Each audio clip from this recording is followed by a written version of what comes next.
I'm very glad to have Mr. Mkrtchyan with me once again, the ambassador of Armenia in Greece. Thank you, Mr. Ambassador, for being here with us.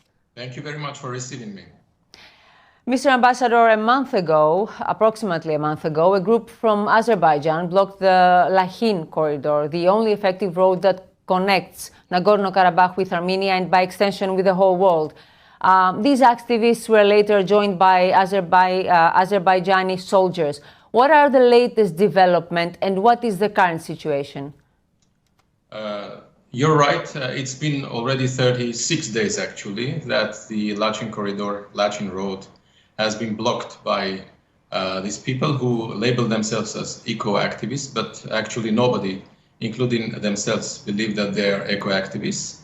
120,000 Armenians are being held hostage under this siege, basically, which is growing into a humanitarian catastrophe, actually, because every day from Armenia to Nagorno-Karabakh, about 400 tons of food and basic,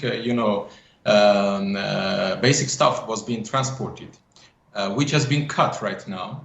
And only and exclusively the vans and cars of the Russian peacekeepers or the International Red Cross's cars can pass, which of course these activists, so-called activists, are videotaping and saying that as if the road is not blocked. But the road is blocked and there is a blockage, and everybody, the international community, recognized it as such.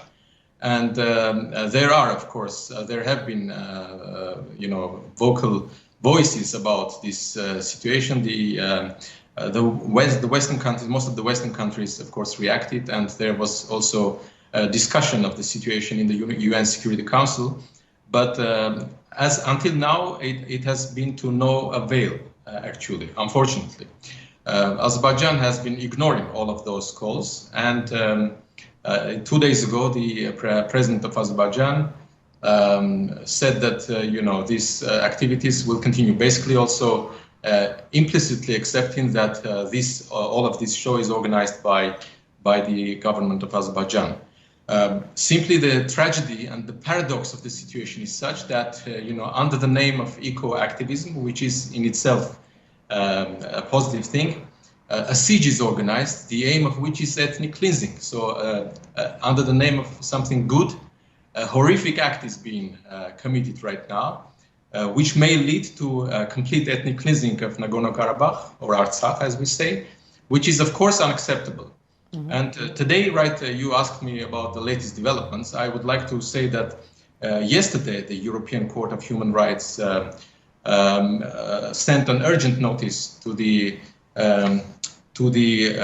Committee of Ministers of the Council of Europe to monitor Azerbaijan's implementation of the court's decision from interim measure from December on the Lachin corridor, which is very important, of course. And today, just a few hours ago, our foreign minister was in the OSCE, where he had an address, and one of the important points was that it's time to act right now, because it's really the situation is getting grave on a daily basis, and this cannot be accepted. Of course, we cannot stand by and let the people starve to death. This is unacceptable. Mm-hmm.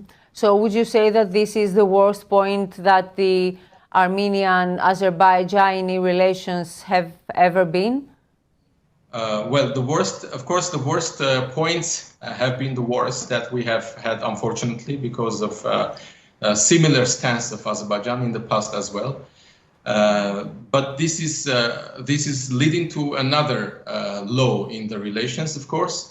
And this is, as the United States reaction actually was recent reaction of the State Department was that this is pushing back the peace process in a severe way. This is a huge blow to the negotiations and to having a constructive talk. Although I should say that on other accounts, on other frontiers of negotiations, there haven't been any progress, and actually. Recently, just a few months ago, Azerbaijan attacked in September Armenia proper and occupied the 150 hectares of the southern territory of Armenia, which is another, of course, huge problem in our relations. Mm-hmm. What needs to be done now for Armenia and Azerbaijan to establish better relations? I mean, in a realistic base. We need to, what is needed is, of course, apart from in addition to the reactions that we have been having from various governments, including the Hellenic government, which made a call to unconditional, opening of the road, and other governments in the world and organizations have been making such calls. In addition to these calls, we need to understand, what are the next steps. So Armenia has appealed that, it would be very much necessary to have a UN or international monitoring mission to Lachin and to Karabakh to have an assessment of the situation there. Azerbaijan has been so far sort of resisting these kind of activities and international involvement in this issue.